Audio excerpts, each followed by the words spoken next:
Pensamos que a decisión que adoptou o presidente é unha decisión sensata.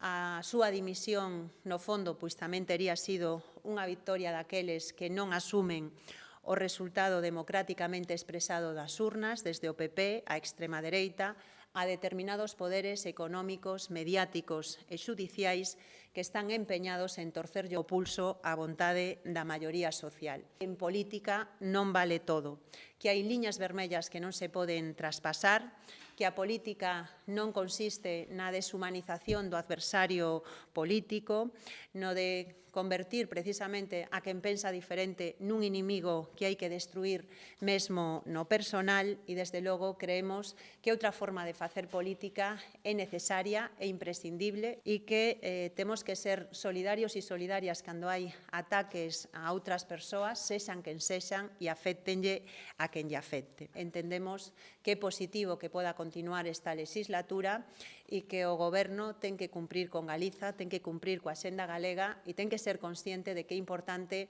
que avancemos na defensa dos dereitos e das liberdades.